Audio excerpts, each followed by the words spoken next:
Okay, Dale. Okay. countdown. I'm recording now. 5, 4, 3, 2, 1. Welcome back to the Pickle Boys, everybody. Today we have a very special guest, Olivia George Sassy, and we're going to be talking about the role of masculinity in today's postmodern society. We know that we usually make our podcast every Tuesday or Wednesday, but today we decided that it was time for a special episode, seeing as it has been more than 1 month since we debuted our new show. And we can see that every time we post, we get more viewers. So why not push the boundaries a little bit more? Olivia, would you please like to introduce yourself? Sure. I'm Olivia. I'm 17 and I live in California and I go to school in Canada. Would you like to tell us a little bit more about your background? Sure. Like, how so? Where were you born? Where have you lived? What certain life experiences have made you the young woman you are today? Okay, te Well, pasando un poco. I was born in Reno, Nevada in the US and I moved to Lima, Peru when I was about 12, which was very, it changed me a lot. And 12? and then when I was like 15, I moved to Vancouver Island, Canada, where I still go to school. You were 15 when you left? I think so. 16? No, I was 15, yeah. Damn. Okay, so where do you identify yourself on the political spectrum? Definitely more left-leaning. Yeah. Especially when it comes to gender topics about gender. Well, what a coincidence, because what are we discussing today? Just a reminder, we're going to be discussing the role of males and the masculine gender in today's postmodern society. So the first question we're going to ask Olivia is very simple. Is chivalry dead? Is chivalry dead? Well, I think that no, it's not dead.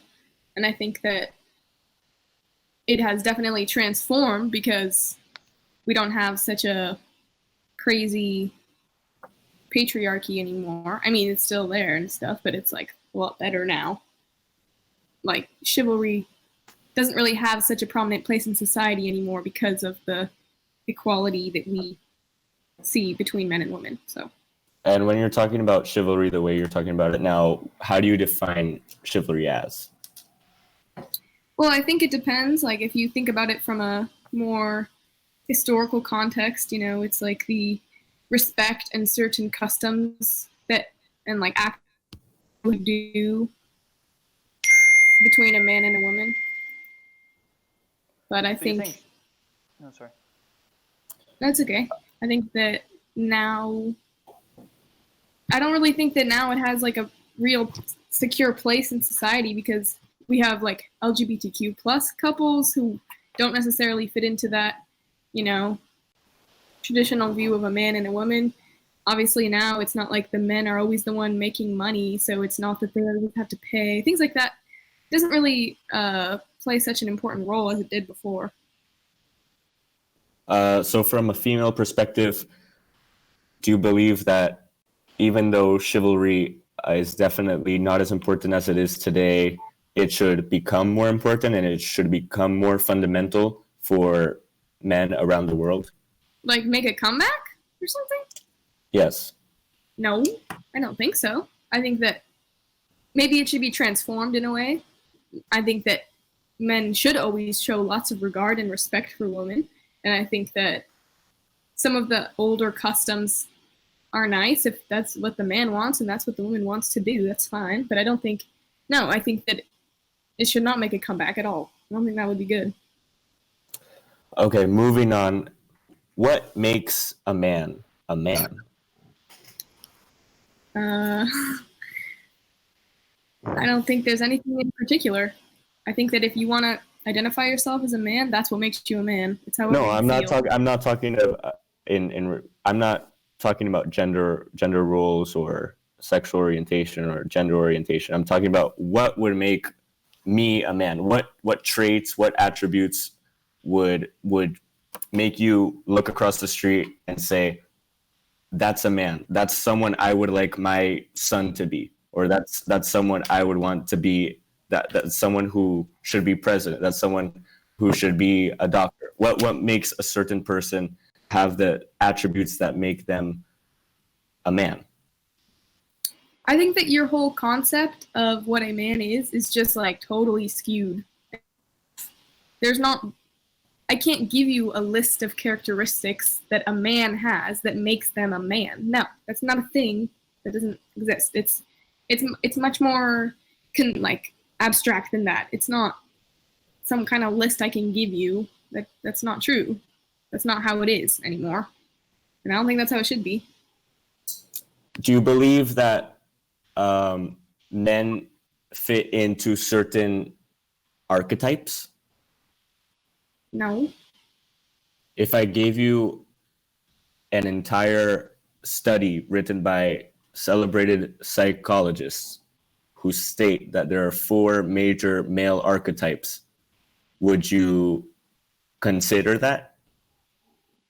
No, I don't think that any big group can be split into 4 smaller groups that are so rigid like that. I think that all humans, not just men, are very complex, and you can't just like categorize them so simply. What is a major flaw that you see in men today? The entitlement. And what makes you say that? I think that a lot of men, especially those I have come across with in Latin America, because of their situation in society and because of how the patriarchy is very much a big part of the culture, they are given certain privileges that a woman would not. And I think that that's not the best thing. Because yeah, go ahead. Since you've been speaking about the patriarchy, what is the patriarchy for you? It's a social hierarchy between men and women where men are on top and women are not. Do you believe, why do you believe every major civilization until the past 50 years ago has had a patriarchy? Well, first of all, that's not true. Give Many me an example. First Nations and Native American tribes and communities had matriarchies, actually, such as, well, I'm not going to name any, but there are definitely a lot. How do you argue that Native Americans, although a very important culture and a very celebrated culture, how do you believe they compare to, say, the Greeks or the Romans in terms of the strides they made to make So it seems to me like humankind? you're trying to imply that the reason many societies have been so successful is because they had men in charge. Am I mistaken? Because that's what you seem to be like alluding to here. I'm trying to give you a comparison so that you can look at 2 different perspectives, seeing that You're major trying civilization. No. Let me finish. A major civilization is a civilization that has made considerable strides, not just to benefit their own society, but to live on with a legacy which has been put in place since the implementation of that in their society until today. And now, well, what? So, in my opinion, the Native Americans, while they were a civilization, they were not a major civilization. If you go to the Incas or the Aztecs or the Mayas, I'd probably argue that they were a major civilization because of their great strides in astronomy, in warfare, and in trade. But if you look at Native Americans from, which I think you were alluding to, was in North America, such as Canada and the United States, because that's where Native American civilizations or settlements had matriarchies, as well as in the Amazon, then I can agree with you on certain civilizations in the Americas being major civilizations, but not the ones you're talking about. So when I made my question of why do you think all major civilizations until about 50 years ago had a patriarchy set in place, I'm not talking about those that didn't have a major effect on human society today. I'm talking about the ones that we can name off the top of your heads, not ones that you can forget like you just did.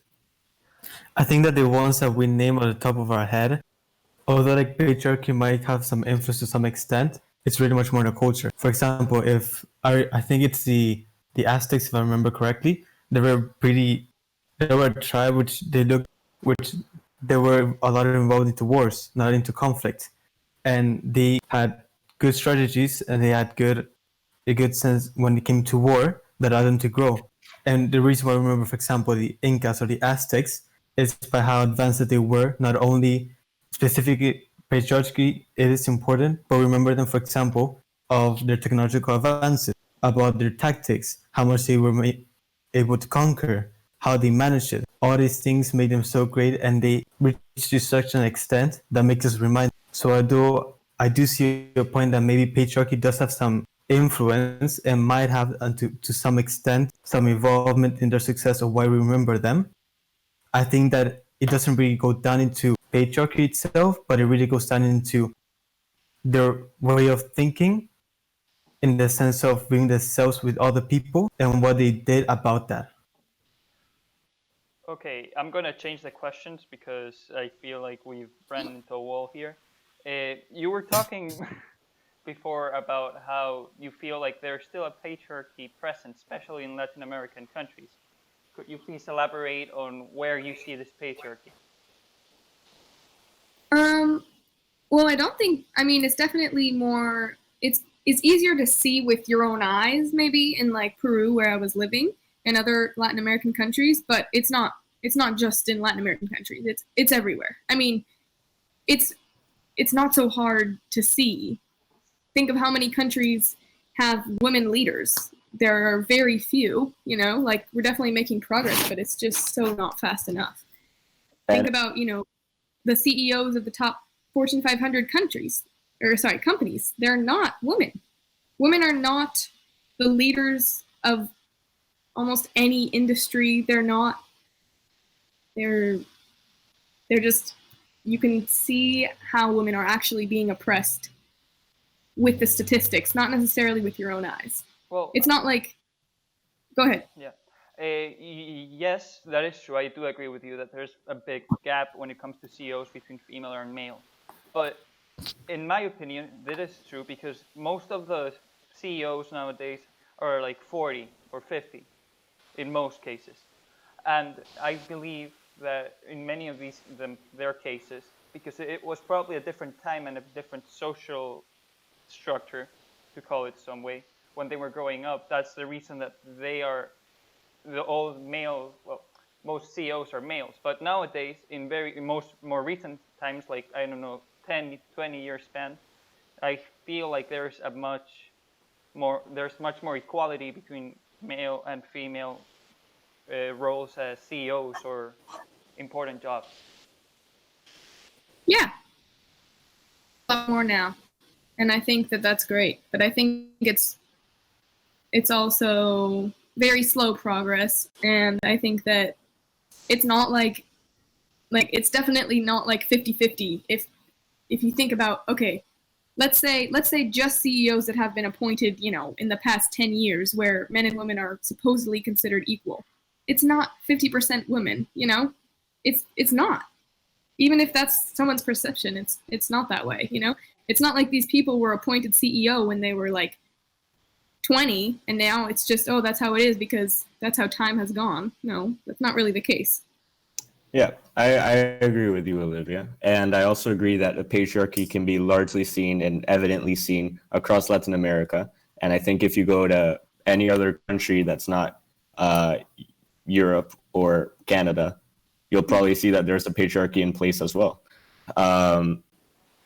Now, continuing with what I'm gonna continue with what with the topic which we're supposed to be discussing. For you, since you've clearly stated that there's not really you can't clearly define what a man is. Do you still have like a broad meaning of what masculinity is? Yeah, I think that masculinity, honestly though, I think it would be hard for me to give a definition, because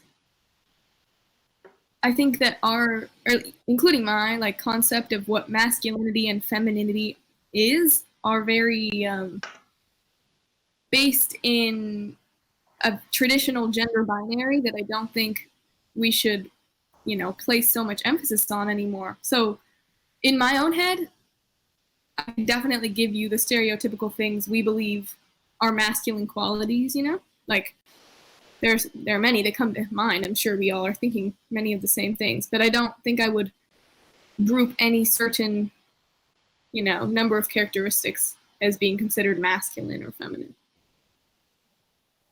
Okay, so you just said that you were thinking of some. What are those for you? But it's not for me. This is what the stereotype is. You want me to tell you what the stereotype is? No, I mean for you. I know that you have opinions because you've told me. No, I really don't. Like, I would definitely have to do so much more research about it. I did, honestly, because I know that it's all inherent biases that make up what I think is masculine and feminine. It doesn't actually mean anything, Because a man who's very well respected and, considered masculine by his friends, tall, strong, whatever that means to them, could also, his favorite thing in the world could be dancing ballet. It's like, what does masculine mean? I don't know. I don't know why you associate ballet with being feminine, though. Yeah, well, I think everyone does. It's definitely a stereotype. I do not. Okay, Andres, good for you. You're Okay, so Wow. do you believe? Oh my God. Okay, it's I'm insane. gonna change the question. Andres, you have a question banned for like 10 minutes. Okay.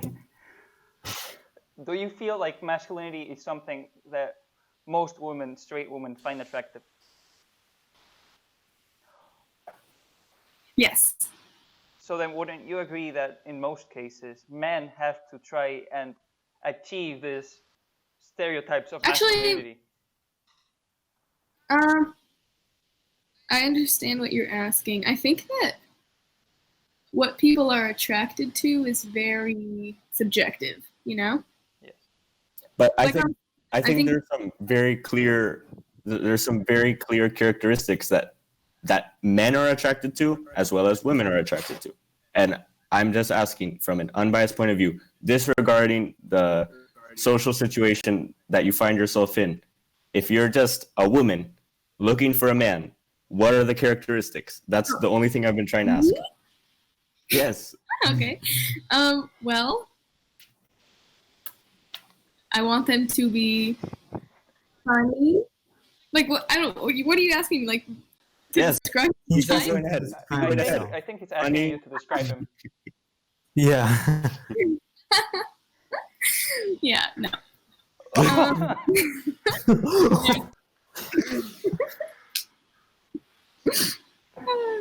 No, I don't know. It really is subjective, and I think No. But you said you were starting to You want me explain to yourself. tell you You what I said- find you said funny. that what you Yes, because I feel like you have a very clear idea of what you find attractive, and I think a lot of women identify themselves with what you find attractive because that's what most women find attractive. Okay. Yeah. Well, I think there's certain qualities across the board. State them. Okay. Sense of humor, confident, smart. Those are things that if I were a man, I would want in a woman. This is not specific to men. What about like bodybuilding, muscularity? I don't know. Yes, bro, come on. That's the most obvious one. Come on. bodybuilding. Do you believe that? Are you more inclined to go for a man who clearly takes care of his body, who works out, who participates in a sport, over a man who's socially awkward, doesn't really go out much, doesn't exercise, clearly doesn't have a very good, clearly doesn't take care of himself? If you had to pick Of objectively, course, duh. But that's not. Once again, I don't think this is specific to men. I think anyone, no matter who they're attracted to, is gonna want that person that they want to go out with to be fit and healthy and social. Like, how is that specific to you? It's not. did you know that 2% of men get 95% of the women? Well, I don't- yes, that's you- happens I the think opposite that's a way as basic well. statistic. In a way, that happens the opposite way as well. No, that does not happen as well. The women go for more successful men, more attractive men, more intelligent men, men who are more evolved per se. Okay, but What? that applies the other way around. No, it doesn't. The Not statistics necessarily. say Okay, otherwise. so you're attracted to people that are dumb, ugly, unsuccessful. Yeah. How is I'm that saying specific to men? no, I guess- because I think you have to understand that when we're looking at this statistic, okay, 2% of men get 95% of the women. How is Okay. okay? That's we're talking. How We're is talking about, How is that let me- measured? let me explain. How does that statistic? Let me explain what that means. Let me explain what that means. I When I understand what say, it means. when I'm I say asking 2% of men get 95% of the women, I'm not saying like they're dating or they're in a relationship. It means that they had sexual relations. This could be once. This could be many times. So this could mean due to the very casual sex scene that we see in our world today. This basically means one night stands. But when we look at men, since 98% of them are getting 5% of the women, once some of those 95% of the women decide to settle down, men go for them. So when we look at statistics, it seems like since women are going for these top 2%, once they stop getting with them, men are the rest of them, the men, the rest of the 98% start going for the other 98%. That's what's going on. Andres, I'm not sure where you got that in So, statistics do you believe? because I searched it up. Yeah, I got it from Jordan B. Peterson, professor of psychology at University of Toronto. Okay. Yeah, okay, but you have to like explain how that study works at all. Like, how can you measure that? I told You know? sexual No, you can't relations. really. So, It's- like, I'm talking like sample size. Like, how do you? Are they just interviewing a bunch of women and saying name someone you? They conducted this study at hundreds of universities across the United States, and they deduced that 2% on average 2% of men in these universities were engaging in sexual relations with 98% of the women.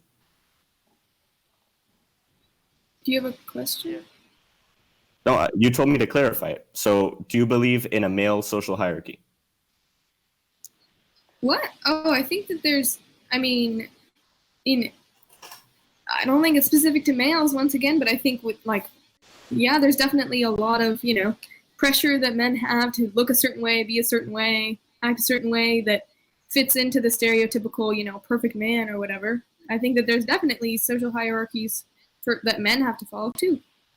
I agree with what Olivia is saying. I think that if we see into the ideal man, there are those stresses, but when we come into, let's say, choosing somebody else, originally before, it was more the guy had a career because he had more access to education, more access to resources, and then the male, he had his career. And when he was looking to settling down or compromising himself to a woman, then he was looking more abilities and traits and characteristics that would allow him to do his job, and maybe the girl take over the domestic tasks, such as raising the family, take them to school, and bring all about that, where he can have that. And male look for that characteristics, and what females tend to look at, again, back in the day, was that they were looking for those sexual men, those men that would give them, that would relieve them from a lot of stress. Let's say a better life, having more accessibility, and then those men that were not able to their aim, that were high of their, let's say, social status, they were not really thought of normally. And then you will find that balance in which you will find that one man and that one girl that could fit and be together, let's say. But I think that a lot of this has changed now from back in the day to today, because now what we see is that like more women are more empowered, they have more access to education, their technology is a big influence that allows not only females but just everybody in general have more accessibility, be more connected. And due to movements such as the LGBT community or feminism, we're seeing all of this changing. And that simple pattern of finding a guy who works and a girl who stays at home and finding the middle ground that's perfect, it doesn't work anymore. I do think that in some scenarios, maybe within males, you can see that sense of like an alpha and the betas and the whole patriarchy.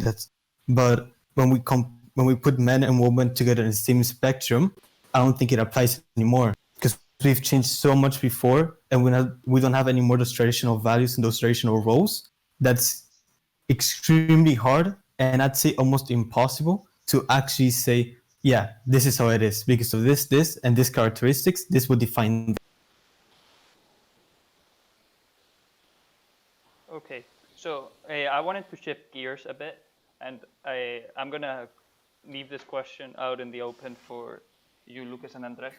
Do you feel like we men are forced to act in a certain way? And if we are, do you think this is detrimental to us in a mental health standpoint? No. I think that we are forced to act in a certain way, but I don't think it's detrimental.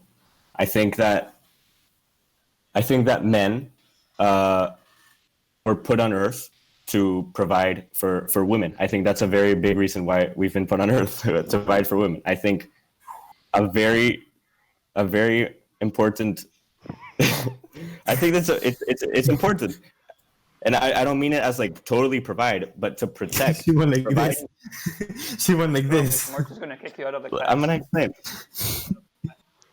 Look, I'm gonna explain my point of view. I feel like men are here to protect women, and I think that if you can say that from a general standpoint that women can protect themselves in all situations, then you're wrong, because no one can protect themselves in all situations. But men, I think the reason why there are two genders isn't just to procreate; it's to ensure that one gender, the gender which is going to be carrying the offspring of the species, is protected. There's a reason why men gain muscle more quickly and more effectively than women. There's a reason why men are taller and stronger on average than women, and it's because they're supposed to protect women. It's how it is. You can only have a baby if you're going to. You can only have a baby between a man and a woman in terms of biological, from a biological standpoint, and it's very important, at least in traditional times, for the man to protect, for the men to protect the woman, to go hunt, and to do all of these basic tasks which now aren't basic and now we don't do, to provide for the family, to provide for the community. And honestly, today we can still let me finish. Today we can still see that, just not in the same way. But I still believe that it's a very fundamental part of how men are supposed to act, because we have to come in with a mentality that we are here for a greater purpose, which is to reproduce. That's basically what our main purpose is. And when we're looking at this from a standpoint which is taken, this is all.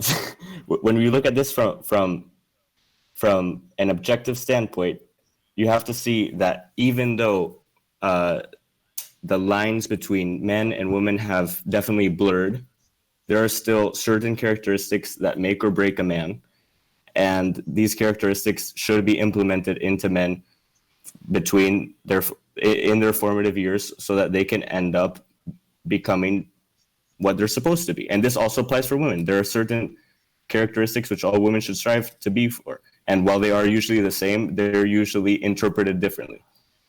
And I'm not saying this is bad. I'm not saying that this is good. I'm just saying that this is usually how it is. And I believe that as a man, this hasn't been detrimental to me. And I don't think it's been detrimental to anyone at all. But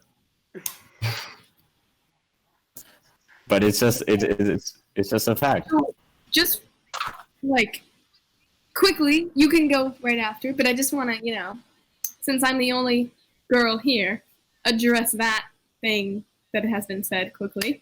So, first of all, I honestly, genuinely find your views horrific, and they personally offend me, and this is the reason why I struggle so much to be friends with men, because they think that having an opinion like that is valid or something. I don't know, maybe you're saying this just as a joke to make me angry or something, which makes it even worse, because it's like, why are you trying to devalidate what I'm saying by making it funny? Like, I hate that. I just dislike everything that's going on right now. I'm not trying to devalidate anything that you're saying. No. Okay. I'm giving you my perspective for that. Men are born to provide and protect for women. First of all, okay, I understand. Okay. In the U.S. military, how many people in the U.S.? Andres. Why don't you continue? Okay. Go ahead, Olivia. So, nothing. I just hate boys.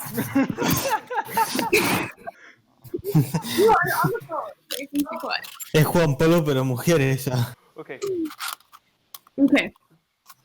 So you're saying that men are taller and they develop muscle mass more quickly because they're supposed to protect women? That's what you're saying? Okay, so genetically speaking. Just let me try. So basically, it's your perspective sounds like you're a caveman or something. You think that like every day on the street I'm like trying to protect myself, like fending off predators or something. Like what year do you think you are in? No, like I didn't explain myself well. I have to protect my you think that a woman can't just live on her own without being like attacked or something? Like, what? No. I'm not talking about it in that context. You just spoke for like a trillion years. Everyone's bored of you. Okay, so look. Okay. You say all these things about how each gender should aspire for certain characteristics so that they're like, so that the other gender finds them attractive. So No. I'm not try to fit a very narrow and specific type of personality because that's what you like. Because I think those characteristics, like you said, can be interpreted however you like. And while we should be striving for those characteristics, they don't have to be clear cut. Just because it's a word doesn't mean it has a straightforward definition. Just because say Hugo's confident and I'm confident doesn't mean we exert the same sort of confidence. But that's something that we all strive to be. We strive to be confident because that's what makes us. That's a characteristic that clearly defines us as we grow up. It's not like. I don't even know. Well, I'm not like you. In the beginning, you said that I was delegitimizing what you said. I'm not trying to say that at all. I didn't say that. I said I dislike you if you did do that.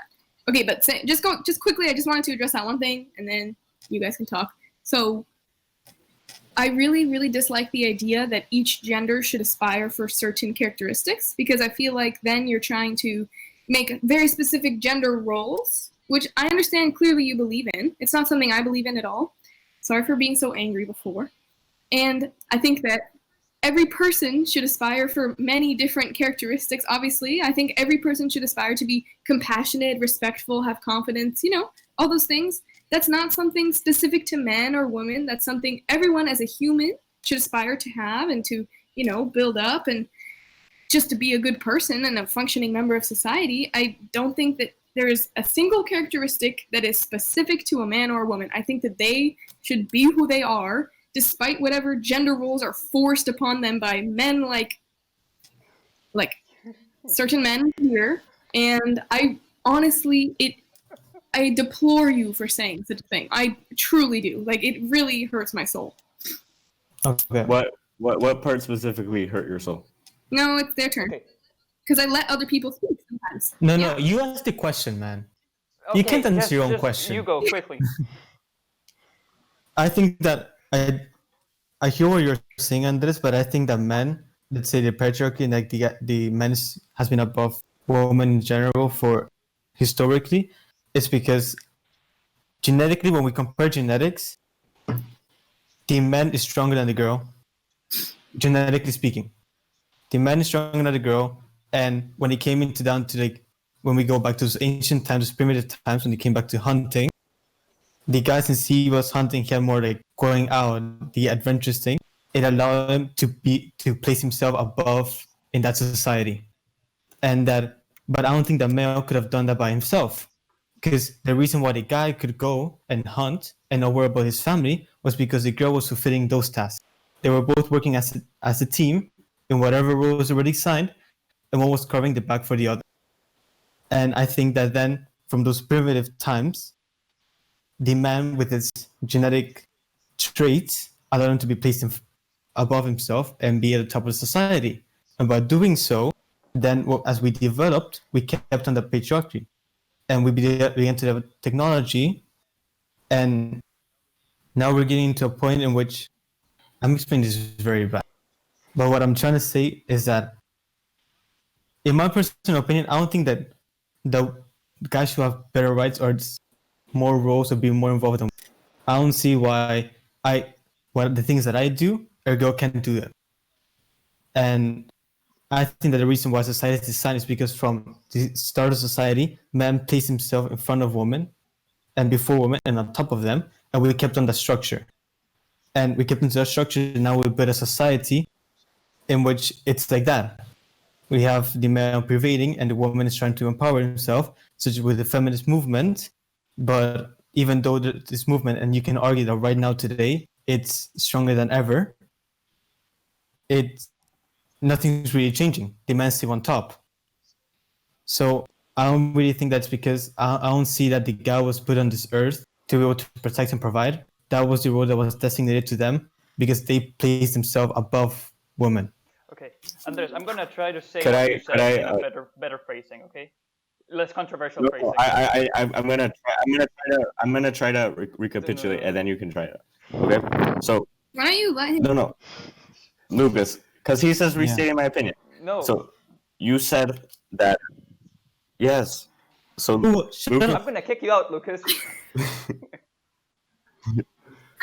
So, Lucas, I completely like to all of you, to all of you listening. I completely agree that men and women should have equal rights. There's no question about that.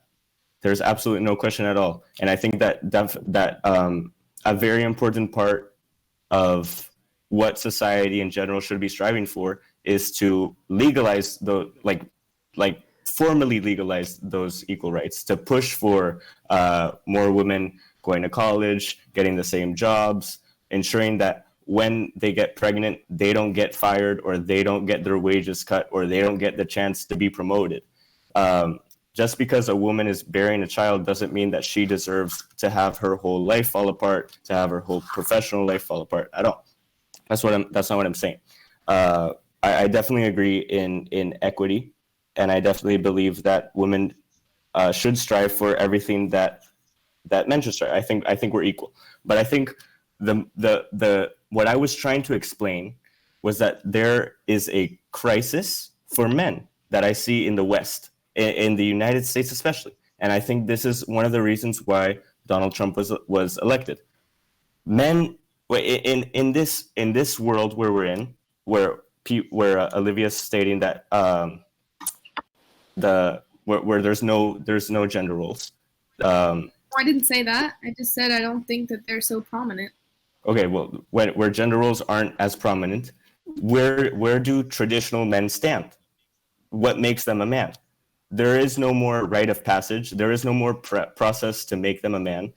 There are no more clear-cut characteristics to make them a man, and they're definitely not learning how to be a man from the church, from their parents, from their education at all. Because we see that these people who are in this sort of male crises join frats, get drunk every weekend, don't care about their grades, don't care about their future at all, get married at a very young age, have a couple kids, live a middle-class life, and they don't really do anything. They really don't contribute much. And there is a huge male crisis happening in the United States right now. People don't know where to identify. About striving to be a man, how to be a man, but why don't we all just try and learn to be the best humans we can? It's not, Olivia. Why do you keep talking about it as if it's not a universal thing? I definitely agree with that. But I think that what I'm trying to say is that people aren't ready to throw away gender roles and throw away these You definitely aren't, but I think that every woman is. Social norms that have been put in place for thousands of years. Okay, so then, Olivia, let me ask you this, because I think that maybe this can help. It's not simple to throw history away. It's wrong. History is wrong sometimes, definitely, and it's horrible to be on the wrong side of history. But and something as pivotal as gender roles, which have been implemented throughout history, forever, can't just be thrown away like that. They have not been. Okay. Andres, I agree with the fact that you're saying that we were used to a certain social structure before, and that recently we've been changing to a more equal one. And so people are having trouble adapting, and there's a crisis because of that. But then the only real solution for that is giving time for people to adapt as a society and as a whole, and to educate men and women on what we now consider the right way to be and act. I agree with you. Olivia, can I ask you a question? Mm-hmm. So I think that maybe this might help and address what Andres is saying. We can agree that a lot of the norms and a lot of the roles have been broken due to the feminist movement and empowering the women. Mm-hmm. So then, from my personal experience, I've experienced that with the feminist movement, it's the idea that the woman can be dependent. It strives to that. And I respect that. And I think, and I consider myself a feminist because I think that they should have that right. And I do see it as equal. I won't take it to the extreme level, but I do agree with I believe in equal rights. And if feminism is working towards that, I agree with it. So then, maybe I think that this feminist movement has blurred a lot of the lines and a lot of the traditional values, which is what I think Andres is speaking about. Am I correct, Andres? Yes. Okay, so then where do you think that men lie within the feminist movement? Because in my personal experience, I've had, for example, in which I say, yes, I'm for you, but then when I try to help, let's say by just opening the door, say, no, I can do it myself. Or they face a problem, they say, no, I can do it myself. And this is something that Shapiro also debates about. And says, if there's any way that I can help, tell me, because I want to help. And I want to be part of this movement. So how should men be part of this movement? I think that's a great question. Okay, so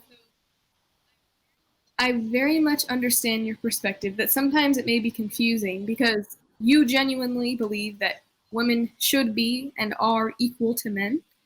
But then if you try to hold the door for women just because, you want to, they are angry or they feel like you're trying to, they feel sometimes as if you don't think they could do it themselves. I think that it's important to remember, for men to remember, that oftentimes if a woman, is annoyed, for example, in that context, it's not at all because of you.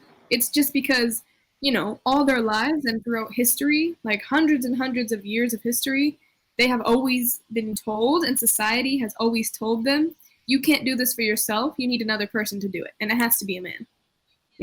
You can't buy property, you can't sign any type of contract, you can't own land, right?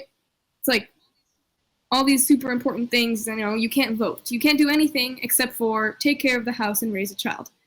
So sometimes I also definitely struggle if a man is trying to just they might be super nice. They might be, the best man ever. And they're just trying to help me because sometimes I can feel as if they don't think I can do it myself, So I think that the best thing that men can do is just,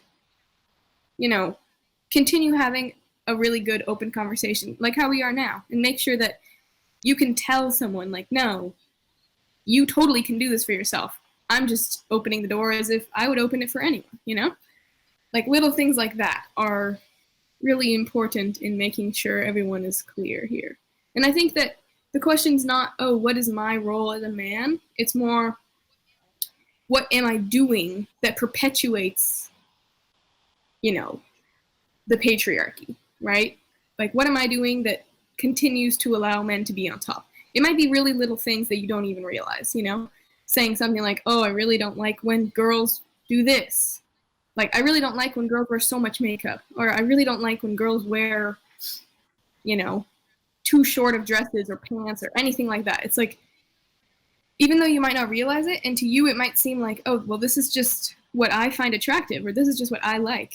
You actually are kind of reinforcing all of these societal norms and all this pressure that women and us as girls feel we have to conform to from a very young age. So I think it's like a smaller scale, What if you flip the tables? Yeah, it's definitely applicable.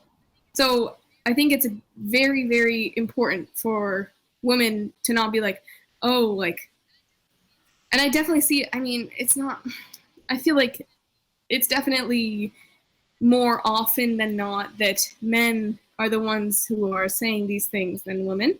And maybe that's not true. Maybe that's just my experience.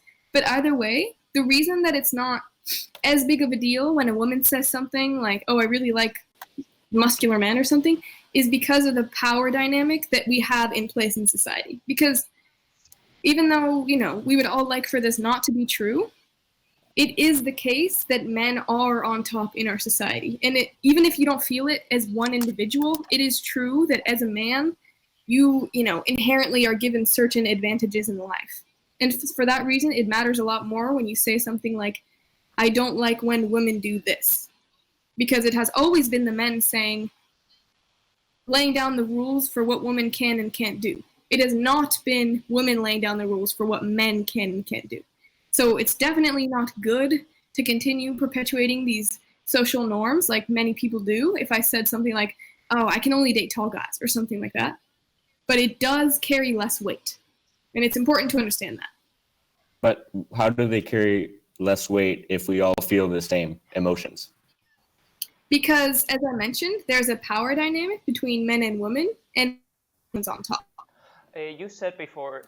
In terms of relationships, I disagree. But in terms of social political circumstances, in terms of relationships between men and women, I disagree that men are on top. But I completely agree with you with the point that in terms of the socio-political circumstances, there is definitely a patriarchy and that men are in control and that they make all our laws and they're mostly white. Okay, so do you see how you have to oftentimes take yourself out of the, smaller circumstance you're in, where maybe you and whatever woman you're hanging out with feel like you're equal? Because in the grand scheme of things, that's just not how the power dynamic of the world is. So you can't say, oh yeah, there's a big power dynamic in politics, but not between, me and my friends. It's like, well, it comes downward. It's like a downward thing. So it's not like you can just say, oh, nothing I say matters. I can say whatever I want because I'm not a politician or something like that. It's ignorant. Before you said that many men are giving advantages over women, and in today's society in a Western country like the US or something, what are some of these advantages?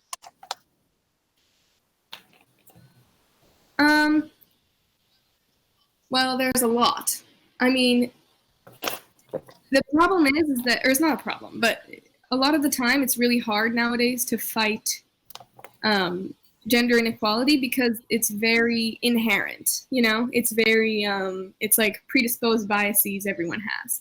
So one of the biggest things I would say though is that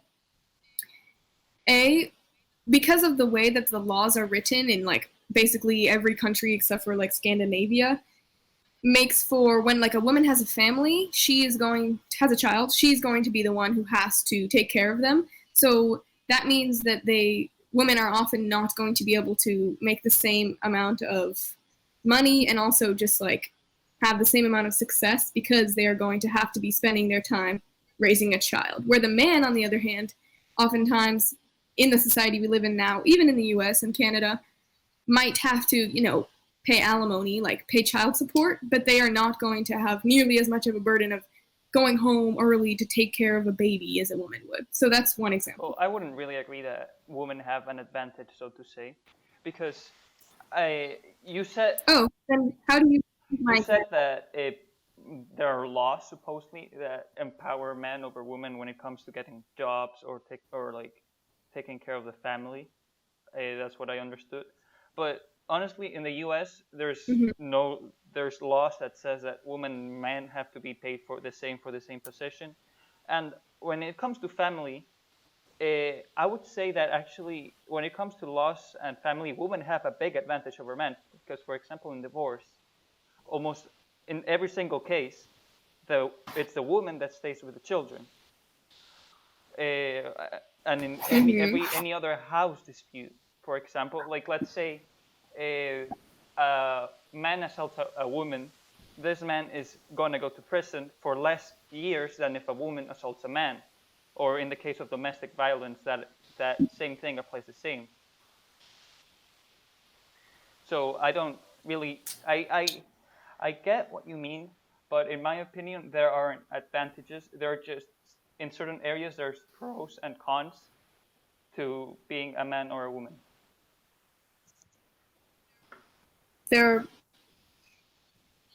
Okay, so I understand what you're saying. I think that